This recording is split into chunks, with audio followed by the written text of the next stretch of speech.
साथियों नमस्कार, मैं हूं नीरज पटेल और आप देख रहे हैं नेशनल जनमत।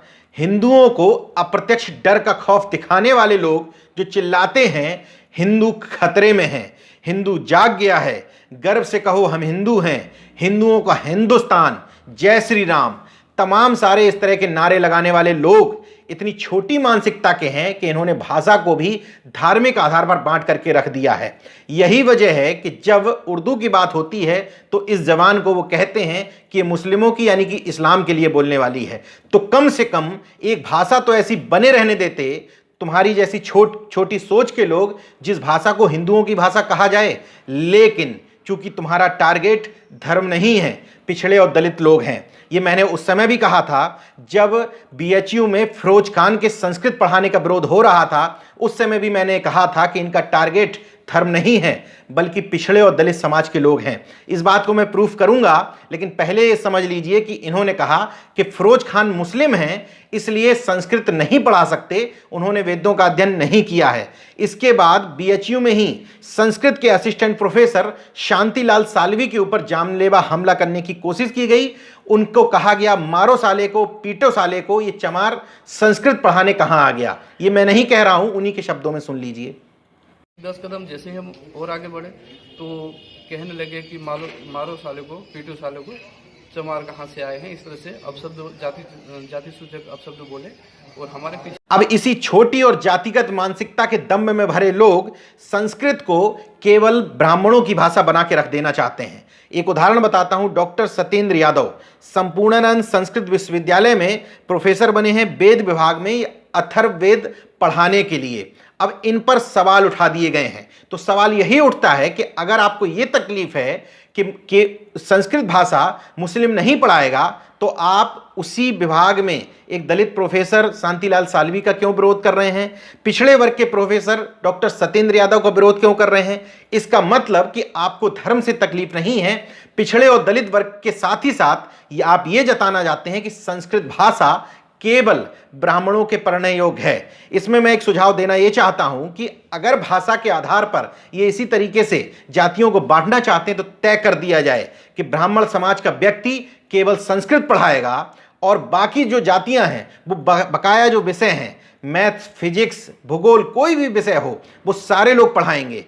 ब्राह्मणों को पूरी तरीके से इस तरह की मानसिकता के लोगों को बैन कर देना चाहिए कि अगर आप ये कहते हो कि संस्कृत पर केवल एक जाति का अधिकार है तो अन्य विषयों को आपको पढ़ाने नहीं दिया जाएगा। अब सुन लीजिए कि डॉक्टर सत्येंद्र यादव का विरोध करने वाले व्यक्ति अपने आप को लिखते हैं विद्या वारिधि डॉक्टर मुकेश ओझा। एक इनकी आईडी है पंडित मुकेश ओझा नाम से। ये अपने आप को बताते हैं ज्योतिष एवं आध्यात्मिक सलाहकार। इनको तकलीफ क्या है, इन्होंने अपने फेसबुक पर लिखी है। संपूर्णानंद संस्कृत विश्वविद्यालय वाराणसी के वेद विभाग में अथर्ववेद में सत्येंद्र यादव की नियुक्ति हुई है। सत्येंद्र की डिग्री परंपरागत है ही नहीं, वे अथर्ववेद का ज्ञान नहीं रखते और ना वे वेद पढ़े हैं। उनकी नियुक्ति से आगे चलकर छात्रों का भविष्य अंधेरे में हो जाएगा। कृपया इस नियुक्ति को रद्द किया जाए या ये नियुक्ति यूजीसी के नियमों के विरुद्ध हुई है। कहीं ना कहीं विद्यालय के गणमान्य लोगों से गलती हुई है। विश्वविद्यालय के गणमान्यों को अपनी गलती स्वीकारनी चाहिए। आप सभी से अनुरोध है कि वेद रक्षा के लिए इस नियुक्ति के विरुद्ध आवाज उठाएं। ये उन लोगों के मुंह पर जोरदार तमाचा है जो चुनाव के समय में भारतीय जनता पार्टी को वोट देते समय हिंदू हिंदू का राग अलापते हैं। जब उनको आरक्षण देने की बात आती है, जब उनके हिस्सेदारी की बात आती है, नौकरी देने की बात आती है, तो उनको जाति व्यवस्था में समेट दिया जाता है। ये विद्यावारिधि अपने आप को कहने वाले डॉक्टर मुकेश ओझा जैसी छोटी मानसिकता के लोग हैं जो जाति विभेद में लोगों को उलझा के रखते हैं और बार बार ये समाज को संदेश देने की कोशिश करते हैं कि ब्राह्मण समाज अन्य जाति के लोगों को आगे बढ़ते नहीं देखना चाहता है। पंडित मुकेश ओझा संस्कृत को ब्राह्मणों की भाषा बनाने पर तुले हुए हैं। इसका एक प्रमाण और देता हूं। इन्होंने अपनी फेसबुक पर शेयर की है एक पोस्ट, उसमें लिखा हुआ है निशुल्क निशुल्क निशुल्क। यदि कोई ब्राह्मण भाई, सुन लीजिएगा यही शब्द इन्होंने लिखा है, अपने पुत्र को वेद पाठशाला ब्रह्मपुर गंजाम ओडिशा में पढ़ाना चाहते हैं तो सवाल ये है यदि कोई ब्राह्मण भाई की जगह यदि कोई हिंदू भाई क्यों नहीं लिखा आपने? अगर आपको धर्म से तकलीफ होती तो हिंदू लिखा होता, लेकिन आपने ब्राह्मण लिखा है। इसका मतलब आपको धर्म से नहीं पिछड़े और दलित वर्ग से भी तकलीफ है। आगे वो लिखते हैं 15 मार्च से 15 अप्रैल तक यहाँ साक्षात्कार होगा। बालक कक्षा 5 उत्तीर्ण होना चाहिए। वेद पाठशाला में रहना खाना पीना सब कुछ निःशुल्क होगा। 1000 रुपये प्रति माह छात्रवृत्ति भी दी जाएगी। लेकिन पिछड़े दलित के वर्गों को मिल जाए, ये आपको कैसे पसंद होता। बच्चों को चारों वेदों, व्याकरण, साहित्य, अंग्रेजी आदि आधुनिक विषयों की भी शिक्षा दी जाएगी एवं एक वेद का विशेषज्ञ बनाया जाएगा। वेद भूषण और वेद विभूषण समकक्ष मैट्रिक +2 मान्यता तक इस मैसेज को अपने सभी ब्राह्मण ग्रुप्स में डाल दें। तुरंत संपर्क करें प्राचार्य मनोज पाणिग्रही से। इसके नीचे और एक संदेश लिखा हुआ है, यह संदेश केवल ब्राह्मणों के ही काम का है, इसलिए इसे ब्राह्मणों तक ही पहुंचाएं। जय परशुराम। वो लोग भी अपनी गलतफहमी दूर कर लें जो ये मानते हैं कि वेद, गीता, पुराण ये संपूर्ण हिंदू समाज के लिए हैं। संपूर्ण हिंदू समाज के नहीं, ये ब्राह्मणों के अर्थ उपार्जन का एकमात्र साधन है। इसलिए मैं बार बार अपील करता हूं कि जिस धर्म को आप हिंदू धर्म कहते हैं वो एकमात्र ब्राह्मण जाति के लोगों को फैसिलिटेट करने के लिए बनाया गया है, इसलिए वो हिंदू धर्म नहीं ब्राह्मण धर्म है। इस तरह की पोस्टों से ये बात साबित होती है। पंडित मुकेश ओझा ये पोस्ट करते समय शायद भूल गए कि अब विश्वविद्यालय मनुस्मृति के हिसाब से नहीं, संविधान प्रदत्त व्यवस्था और यूजीसी के नॉर्म्स के हिसाब से चलते हैं। तो यूजीसी के नॉर्म्स के हिसाब से डॉक्टर सत्येंद्र यादव के अंदर क्या क्या योग्यता है ये मुझे बताने की ज़रूरत नहीं है, क्योंकि मुकेश ओझा ने अपने फेसबुक पर उनका एक सीवी डाला है।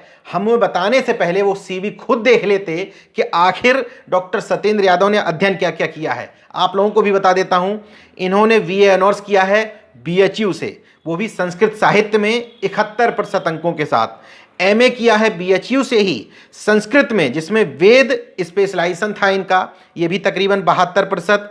इन्होंने एमफिल किया है महात्मा गांधी काशी विद्यापीठ से 2013 में, जिसका विषय था यजुर्वेदीन कालीन लोक जीवन। इन्होंने एमएड किया है, उसका विषय था वित्त पोषित एवं माध्यमिक विद्यालय में हिंदी व संस्कृत विषय की उपलब्धि का तुलनात्मक अध्ययन। इन्होंने पीएचडी किया है जीवाजी विश्वविद्यालय ग्वालियर से और इनका टॉपिक था अथर्ववेद में लोक जीवन का समीक्षात्मक अध्ययन। इनकी योग्यता का पैमाना ये है कि इन्होंने नेट 2013 में, जून 2014 में, दिसंबर 2014 में, जून 2019 में, दिसंबर 2019 में सभी में नेट क्वालिफाइड किया है। इसका मतलब यूजीसी के नॉर्म्स के हिसाब से पूरी तरीके से इस पद के योग्य हैं। लेकिन एक ही अयोग्यता है इनके अंदर के बेचारे यादव यानी कि अहीर हैं, और एक अहीर अथर्ववेद पढ़ाएगा, ये विद्यारावधी पंडित मुकेश ओझा को अच्छा नहीं लग रहा। इस वीडियो को देखने के बाद तमाम सारे अच्छी सोच के लोग फिर से मेरे ऊपर ये सवाल करेंगे कि क्या आपकी नज़र में ब्राह्मण समाज के सभी लोग ऐसे हैं? निश्चित तौर पर नहीं हैं, लेकिन बीच बीच में जो ऐसे उदाहरण मिलते हैं, आप लोगों की ही मानसिकता पर सवाल उठा रहा हूं कि अगर कोई व्यक्ति जो मुस्लिम कम्युनिटी से जुड़ा हुआ है और अगर वो किसी भी गलत गतिविधियों में लिप्त हो जाता है तो आप उसको आतंकवादी 2 झटके में कह देते हैं। जैसे शाहरुख दिल्ली में गोली चला रहा था, लेकिन उसकी फायरिंग से किसी की मौत नहीं हुई, कोई हताहत नहीं हुआ, फिर भी उस शाहरुख आपकी नज़र में आतंकवादी है। लेकिन उससे पहले 2 उदाहरण सामने आए थे जब जामिया के लड़कों पर गोली चलाई गई। इसके बाद दूसरा गोली चलाने वाला शख्स शाहीन बाग पहुंच गया। वो दोनों ही हिंदू थे और अपने आप को राम भक्त भी बता रहे थे। उनको आपने आतंकवादी क्यों नहीं कहा? जबकि जो व्यक्ति गोली चला रहा था, अपने आप को राम भक्त बता रहा था, उसकी गोली से एक छात्र घायल भी हुआ था। इसके अलावा जो लोग नफरत के बीज बो रहे हैं, कपिल मिश्रा जैसे लोग, इनको आप आतंकवादी क्यों नहीं बताते हो? इसका मतलब एक धर्म विशेष के व्यक्ति का नाम सामने आने पर आप उसको सीधे आतंकवादी घोषित कर देते हैं। तो मैं आपकी मानसिकता के व्यक्ति के सामने आने पर सीधे सीधे आप लोगों को जातिवादी घोषित क्यों ना करूं? ये घोर जातिवाद नहीं तो क्या है? मैं बार बार लोगों को बताने की कोशिश करता हूं। उस समय भी बताया था मैंने कि टारगेट फिरोज खान नहीं है, टारगेट उनका था शांतिलाल सालवी और टारगेट उनका था डॉक्टर सत्येंद्र यादव। एक दूसरे की मौत पर ऐसे ही जश्न मनाते रहो, धीरे धीरे करके सभी नस्लों को ऐसे ही खत्म कर दिया जाएगा।